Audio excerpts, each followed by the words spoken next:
혹시 그 혈액 내에 포도당이 얼마나 있는지 알고 계실까요? 거의 그람수로 한 5g? 몇 g이 안 돼요.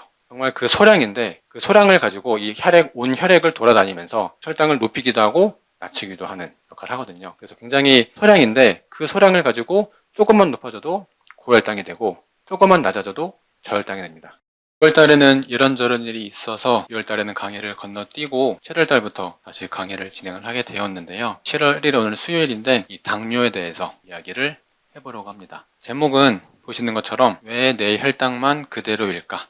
여기 오시는 분들도 당뇨이신 분들도 많으시고 그리고 혈당 관리하시면서 효과를 보시는 분들도 분명 많으신데 또 어떤 분들은 열심히 하시는데도 뭔가 혈당이 잡힐 듯 안 잡힐 듯 조금 이제 긴가민가 하는 분들도 꽤 계시거든요. 그런 이유들이 물론 오늘 말씀드릴 혈당에 관여하는 단기 어떤 것들이 있는지 그리고 혈당 관리를 방해하는 요인들이 어떤 것들이 있는지 말씀을 드릴 거고 그래서 오늘은 조금 심플합니다. 그래서 파트 2가지로 나뉘고요. 첫 번째는 혈당에 관여하는 다양한 장기 6가지를 말씀을 드릴 거고 파트 2에서는 이 혈당 관리를 어렵게 하는 요인들 8가지 정도를 말씀을 드리려고 합니다. 일단 혈당을 조절하는 여러 장기들이 있는데 첫 번째로 보실 것이 이 혈당의 중앙통제실이라고 불릴 수 있는 간입니다. 우선 간 같은 경우는 여기 보시는 것처럼 글루코스 포도당 은행이라고도 볼 수 있는데요. 일단 간에서는 우리가 음식을 지금 방금 열심히 식사를 맛있게 하시고 나면은 혈당이 올라가겠죠. 필요 이상으로 남는 포도당은 이 혈액의 입장에서 우리 몸 입장에서는 부담이 될 수밖에 없기 때문에 이런 남는 포도당은 혈액을 통해서 지나가다가 이 간에서 저장을 하게 됩니다. 그리고 음식을 먹었을 때 그리고 굶었을 때 이때 항상 혈당이 유지할 수 있도록 도와주는 게 간의 역할이거든요. 그래서 크게 2가지 포도당을 저장하는 역할도 있고요. 그리고 포도당을 방출하는 역할도 있습니다. 크게 2가지로 나뉘는데 물론 이 기본적인 기능 이외에도 간 같은 경우는 거의 수십, 수백 가지 역할을 하기 때문에 굉장히 다양한데 이번 시간에는 이제 당뇨에 조금 포커스를 맞춰가지고 간이 어떻게 혈당을 조절하는지에 대해서 좀 말씀을 드릴까 합니다. 첫 번째는 식후에 혈당이 높아지게 되면은 이 혈액에 남는 포도당을 간에서 이 글리코겐이라고 하는 형태로 바꿔서 저장을 하게 되고요. 반대로 그러니까 주무시는 동안 밥을 못 드셨거나 아니면 이런저런 이유로 공복이었을 때 혈당이 떨어지게 되면은 이 저장해둔 글리코겐을 다시 포도당으로 바꿔서 혈액으로 전달을 하게 됩니다. 물론 포도당으로 바뀌는 거는 탄수화물, 이 글리코겐도 있지만 그 외에도 뭐 단백질이든 지방이든 여러 가지 당 신생 합성을 통해서 포도당을 바꾸기도 하지만 가장 빠르게 쓸 수 있는 거는 이 글리코겐이기 때문에 간에서는 글리코겐을 저장했다가 또 필요할 때는 때에 따라서 글리코겐을 다시 포도당으로 바꿔서 혈액으로 내보내는 역할을 하신다라고 보시면 될 것 같아요. 그러다 보니까 이 지방간이 굉장히 위험한 이유가 지방간을 별 대수롭지 않게 생각하실 수도 있겠지만 물론 당뇨가 아니신 분들은 지방간이 좀 있어도 큰 문제를 못 느끼실 수도 있어요. 근데 당뇨를 앓고 계시는 분들은 이 지방간이 위험한 이유가 이 결국 간에 지방이 꼈다라는 건데 간에 지방이 끼게 되면은 간이 제 기능을 하지 못하게 됩니다. 제 기능을 못한다라는 거는 결국에는 필요할 때 간에다가 글리코겐 형태로 저장을 못하게 될 수도 있고요. 반대로 필요할 때 포도당을 꺼내 쓰지 못하는 문제가 발생할 수도 있습니다. 그리고 흔히 알고 계시는 인슐린 저항성도 발생을 하기 때문에 이 지방간이 위험한 이유는 이 포도당이 넘쳐나는데도 간이 눈치 없이 계속해서 만들어내거나 눈치 없이 계속해서 저장하거나 이런 문제가 발생할 수 있다는 겁니다. 그리고 2번째가 신장인데요. 보통 신장 같은 경우는 흔히 알고 계시는 것들 중에서 우리 몸에서 필요 없는 노폐물, 찌꺼기를 여과시켜주고 하는 필터 역할이라고 보통 알고 계실 거예요.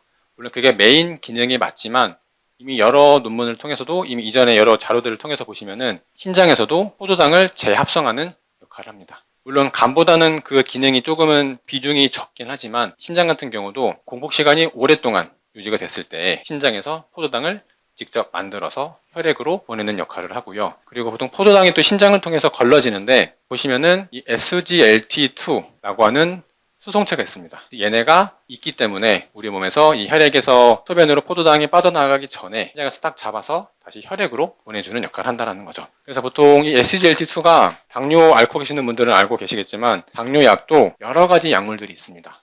메트포르민이든 SGLT2 억제제든 여러 가지 약물들이 있는데 이런 약물들이 결국에는 그 시작이 우리 몸에서 이 혈당을 조절하는 장기들을 보고 거기서 이런 호르몬을 건드려서 혈당을 높여주는구나 낮춰주는구나 파악을 해서 그걸 비슷하게 모방해서 약물을 만들어내거든요. 그래서 대표적으로 이 SGLT2 억제제는 이 SGLT2를 차단시킨다는 말은 결국에는 신장에서 포도당을 재흡수해야 되는데 그 흡수를 못하게 막고 소변으로 빼내보내면서 추가적인 혈당 상승을 막는다라고 보시면 될 것 같아요. 보통 신장 같은 경우 신장 기능이 떨어졌을 때 혈당이 낮아지는 경우가 간혹 있는데 이 혈당이 낮아진다라고 해서 물론 식사를 잘 하시고 관리를 잘 하셔서 혈당이 낮아지면 다행이지만 관리가 안 되고 신장이 하다못해 이 GFR이나 신장 사구 제어율이 낮아지면서 신장이 나빠지고 있는데 만약에 혈당도 같이 낮아진다라고 하면은 그때는 약간의 문제가 될 수가 있어요. 그 이유가 이 신장에서 하는 역할 중에 하나가 포도당을 열심히 세포로 보내주는 역할을 하는 호르몬이 혹시 어떤 건지 아실까요? 네. 그 인슐린. 그리고 또 반대로 글루카곤도 있는데 인슐린 같은 경우가 우리 몸에서 일단 췌장에서 메타세포에서 만들어지고요. 걔네가 열심히 쓰이고 나면은 얘네가 분해돼서 없어져야 돼요. 그러니까 없애주는 역할을 하는 것 중에 하나가 이 신장에서 한 40% 정도가 분해가 되거든요.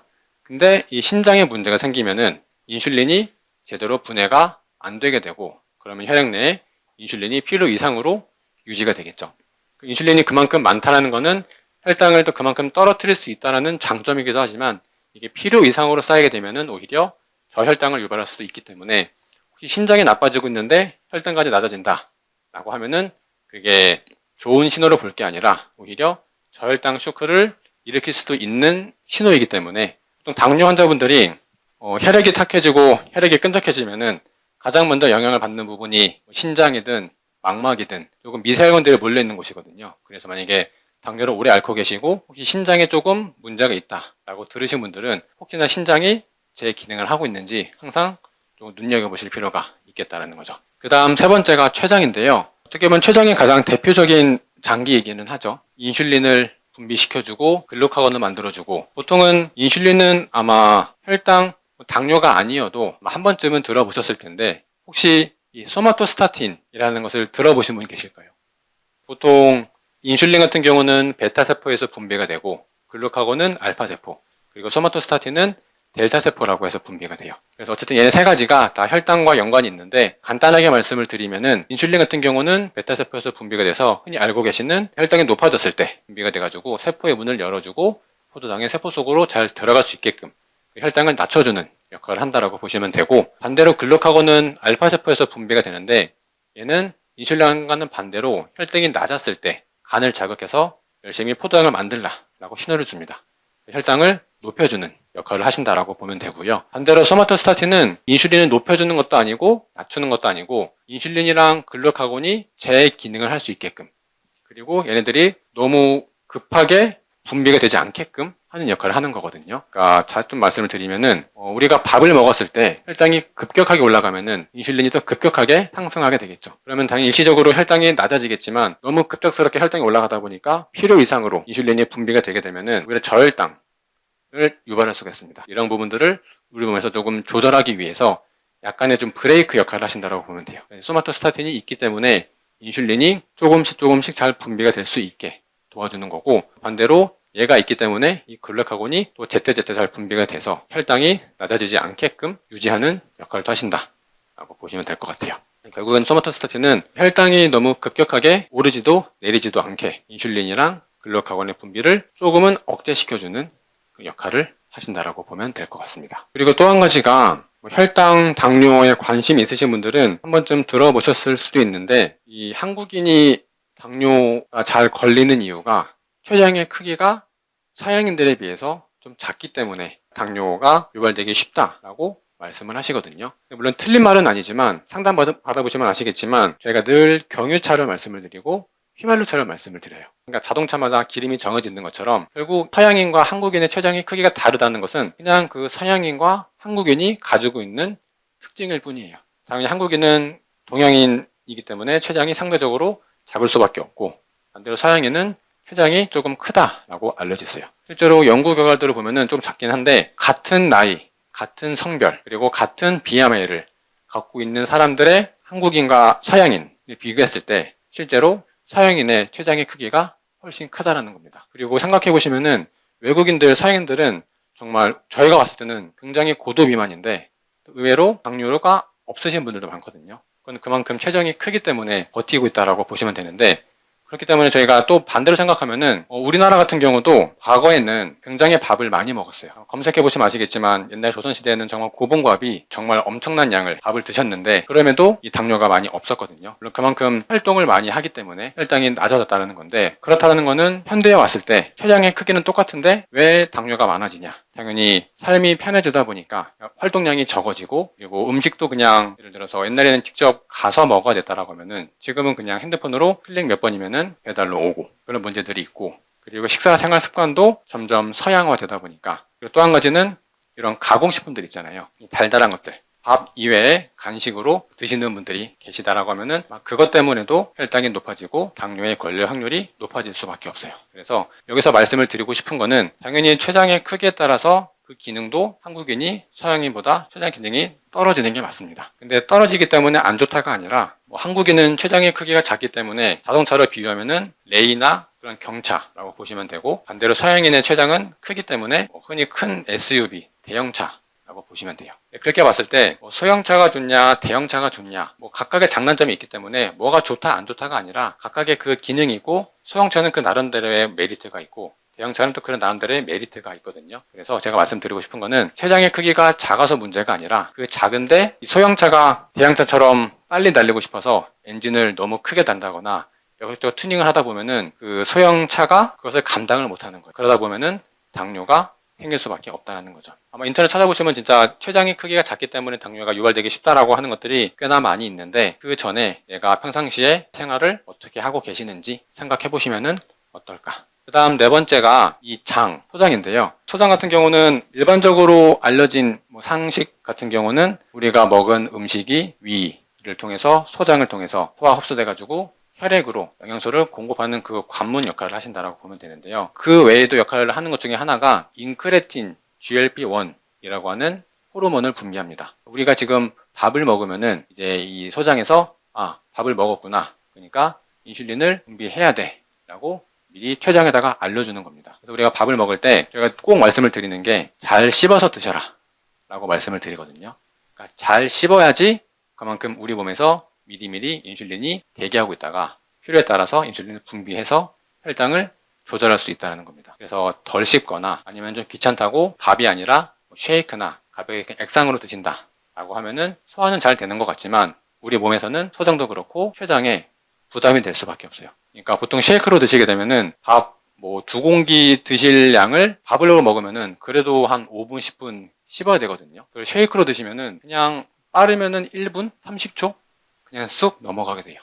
그러면 우리 몸은 갑자기 그냥 경고도 없이 깜빡이도 안 켜고 그냥 바로 들어오는 거기 때문에 소장도 그렇고 췌장도 그렇고 갑자기 이제 급하다 보니까 인슐린을 막 급하게 분비를 하게 되고, 일시적으로는 낮아지겠지만 분비가 안 되다 보니까 과도하게 많이 분비가 될 수밖에 없거든요. 그러다 보면 당연히 혈당이 오히려 더 낮아지는 저혈당까지도 갈 수 있기 때문에 꼭 잘 씹어서 드시면 좋을 것 같고, 강의를 들으시고 집에 가셔서 식사하실 때 내가 몇 번 씹는지 한번 체크를 해보시면 좋을 것 같은데, 보통은 많이 씹어봐야 10번 내외일 거예요. 한 최소 15번, 20번 정도. 그리고 소화기가 좀 약하신 분들은 조금 더 많이 20번, 25번. 입에서 많이 씹으면 씹을수록 이 소화기는 더 편하거든요. 그래서 한번 집에서 내가 몇 번 씹는지 한번 좀 체크를 해보시면 좋을 것 같아요. 그래서 요즘에 또 한참 유행하는 게 이 비만 당뇨 치료제, 위고비나 마운자로 같은 다이어트 약, 당뇨약들이 있는데, 이게 바로 이 인크레틴 호르몬을 모방해서 만들었다라고 보시면 돼요. 보통 위고비, 마운자로 맞으시는 분들 보면은 아침 혹은 점심을 드시고 나서 밤이 돼도 배가 안 고프다라고 하거든요. 그 이유가 이 GLP-1이 이 인슐린을 대기시키는 것도 있지만 동시에 위장 운동을 조금 느리게 하는 역할을 합니다. 그래서 조금 느려져야지 혈당이 조금 완만하게 올라가는 건데, 비만 당뇨 치료제가 이 기능을 그대로 따왔기 때문에 이 약을 먹으면은 아침만 먹어도 저녁까지 배가 안 고픈 게 그만큼 소화기에 음식들이 그득하게 계속 남아있기 때문에 그런 거예요. 그래서 저도 찾다 보니까 어떤 뉴스 기사를 봤는데, 전날 저녁에 식사를 하시고 다음날에 이제 건강검진 때문에 저녁까지 드시고 아침 공복을 유지한 상태로 이제 내시경을 하러 갔는데, 검사해보니까 위에 음식이 그대로 있었다는 거예요. 보니까 그분들이 유고비인가 마운자로를 맞고 계시는 분이었고, 그러니까 그만큼 음식물들이 계속 소화기에 머물러 있는 거예요. 그래서 혈당을 관리하는 차원에서는 방법이 될 수도 있겠지만, 우리 몸에서 봤을 때는 이 소화기에서 식사를 하시고 30분, 1시간 1시간 반, 2시간 지나면은 소화가 돼가지고 소장으로 내려가 되는데 계속해서 위장에 머물다 보면은 우리 몸에서는 이게 보면 야근을 하는 거가 되거든요. 물론 정말 고도 비만이신 분들은 유고비 마운저를 좀 도움을 받으시면서 체중을 감량하는 것도 방법이 될 수도 있겠지만 이게 근본적인 해결책은 아니기 때문에 이걸 끊고 나서 다시 체중이 증가하지 않게끔 하는 식사와 생활을 유지를 하셔야 되고, 그러기 위해서는 결국 제가 늘 말씀을 드리는 잘 쓰이는 당, 그리고 뒤에서 말씀드릴 혈당 관리가 안 되는 8가지를 꼭 체크해 보시고 혹시 빠뜨리는 게 없는지를 확인을 해 보실 필요가 있겠다. 그 다음 5번째가 이 근육이랑 지방 조직인데 최종 소비자라고 표현을 했지만 근육은 포도당을 소비하는 게 맞고요. 지방 조직은 소비를 한다기보다는 저축을 하신다 라고 보시면 될 것 같아요. 그래서 근육 같은 경우는 우리가 먹은 포도당의 70%, 80%를 흡수해서 소비를 하는 가장 큰 포도당 소각장이라고 보시면 되고, 이 근육의 특이점이 인슐린이 없어도 포도당을 흡수가 할 수가 있습니다. 그래서 인슐린 저항성이 있는 분들도 운동을 통해서 어찌저찌 혈당이 관리가 되는 이유가 근육의 특이성 때문에 그런 건데, 또 상담하다가 그 기억에 남는 분이 계시는데, 그분이 연세로는 한 60대가 되시는 분이셨고 정말 열심히 운동을 하시다 보니까 인바디만 놓고 보면은 보디빌딩 대회까지는 아니지만 정말 젊은 사람에 준하는 체지방, 체중, 근육량을 가지고 계셨어요. 근데 그분이 오셔서 당뇨 관리를 하고 싶다라고 오셨는데 그분 혈당을 보니까 당화혈색소가 9.6. 그러니까 정말 열심히 운동을 하시고 하루에 막 2시간, 3시간 근력 운동에 유산소에 열심히 하고 계시기 때문에 몸만 보면은 정말 건강하거든요.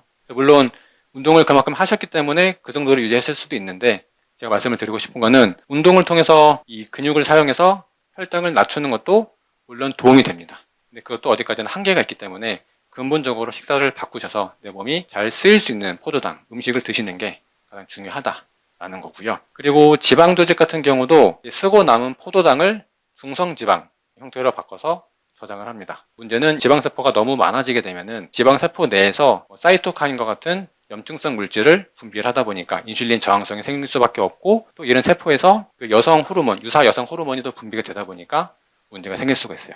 그래서 이미 성인은 크게 문제가 없지만 조금 젊은 혹은 10대 어린아이들, 특히 여성분들은 이 체지방을 주의하셔야 되는 이유가 여자들은 이제 2차 성징을 하게 되는데 그 기준이 일정 수준의 체지방이 딱 채워졌을 때예요. 그러다 보니까 어렸을 때 체지방이 조금 많이 나가는 경우는 보통 중학교 때부터 2차 성징이 있다라고 하면은 체중이 좀 많이 나가는 어린애들은 정말 초등학교 때부터 2차 성징이 오면서 키가 멈춘다거나 하는 문제가 발생할 수 있거든요. 그런 부분들도 꼭 신경을 쓰실 필요가 있겠다. 그 다음 한 가지가 마지막으로 이 부신이라고 하는 기관인데, 이 부신 같은 경우는 그 신장 위쪽에 오자 모양처럼 살포시 붙어 있어요. 양쪽에 2가지가 있는데 이 부신에서는 아마 코르티솔은 아마 들어보셨을 거예요. 코르티솔도 그렇고 이게 보시면은 부신 수질에서 아드레날린, 에피네프린이 분비가 되고 부신 피질에서 코르티솔이 분비가 되는데, 기존은 만성 스트레스 때문에 부신 피질에서 코르티솔 분비가 되고 그러다 보니까 간에서 지금 비상 상황이니까 포도당을 더 만들어라 라고 해서 혈당이 높아지는 그런 경로가 하나 있고, 그리고 너무 흥분하거나 혹은 공포 그런 상황이 닥쳤을 때 또 이때도 아드레날린, 에피네프린이 분비가 되면서 도망칠 수 있게끔 이 간에다가 포도당을 열심히 더 만들어라 라고 신호를 주게 돼요. 그래서 이 부신도 관리를 잘 하셔야지. 그래서 너무 스트레스를 받는 거, 그러니까 스트레스도 저희가 늘 말씀을 드리는 게 적절한 스트레스는 필요합니다. 그래서 일하는 것도 제가 늘 말씀을 드리는 게 60대 40% 정도. 그러니까 일하는 거 60, 쉬는 거 40, 그리고 교감도 60%, 부교감도 40%. 적절하게 스트레스를 받아야지 우리 몸이 이제 활력이 도는데, 이 스트레스가 너무 많아지거나 아니면 반대로 스트레스가 너무 없이 너무 부교감이 항진되거나 몸이 처지면서 대사가 떨어지면서 그런 문제가 발생할 수 있거든요. 그래서 이 부신이라는 장기도 혈당에 영향을 미친다. 가장 핵심은 이런 스트레스 문제이기 때문에, 스트레스가 물론 받지 말라라고 해서 안 받을 수 있는 게 아니긴 하지만 평상시 스트레스 관리가 잘 하실 필요가 있고, 기질적으로 봤을 때도 S타입 분들은 그래도 스트레스를 조금 잘 해소하는 경향이 없지 않아 있는데, M타입 분들은 스트레스를 안 받는다 하면서도 은근히 좀 스트레스를 조금 안고 있는 경우가 있거든요. 그래서 M타입 분들은 스트레스를 안 받는다라고 생각하시더라도 좀 땀을 내면서 운동할 수 있는 이런 것들을 조금 스트레스 해소용으로, 취미용으로 운동을 하시면은 조금 더 스트레스 해소에 도움이 되실 거예요. 그래서 정리를 하면은 일단 간 같은 경우는 포도당 은행으로 포도당을 저장하기도 하고 필요할 때 꺼내다 쓰기도 하는 은행 역할을 한다라고 보시면 되고요. 신장 같은 경우는 포도당을 재활용, 아까 SGLT2 이 수송체를 통해서 이 포도당을 재흡수해서 유지시켜주는 역할도 하고, 그 다음에 췌장 같은 경우는 이미 알고 계시는 인슐린, 글루카곤을 가지고 혈당을 적절하게 유지를 시켜줍니다. 혹시 그 혈액 내에 포도당이 얼마나 있는지 알고 계실까요? 거의 그람수로 한 5g, 몇 g이 안 돼요. 정말 그 소량인데, 그 소량을 가지고 이 온 혈액을 돌아다니면서 혈당을 높이기도 하고 낮추기도 하는 역할을 하거든요. 그래서 굉장히 소량인데, 그 소량을 가지고 조금만 높아져도 고혈당이 되고 조금만 낮아져도 저혈당이 됩니다. 우리 몸은 굉장히 미세하게 컨트롤하고 있다 라고 보시면 될 것 같은데, 장 같은 경우는 조기 경고 시스템, 우리가 밥을 먹었을 때 내가 지금 밥을 먹고 있으니까 인슐린 분비할 준비해 라고 알려주는 역할을 한다라고 보시면 되고요. 그 다음에 근육, 지방, 포도당을 쓰는 곳이기도 하고 저장하는 곳이기도 합니다. 혹시 운동을 그래도 매일매일 하시는 분들이 계실까요? 어떤 운동에도 좋아요. 걷는 거든, 그리고 그 외에 조금 더 뭔가 액티비티한 헬스라던가 자전거나 조금 수영이나 또 하시는 분들이 계실까요?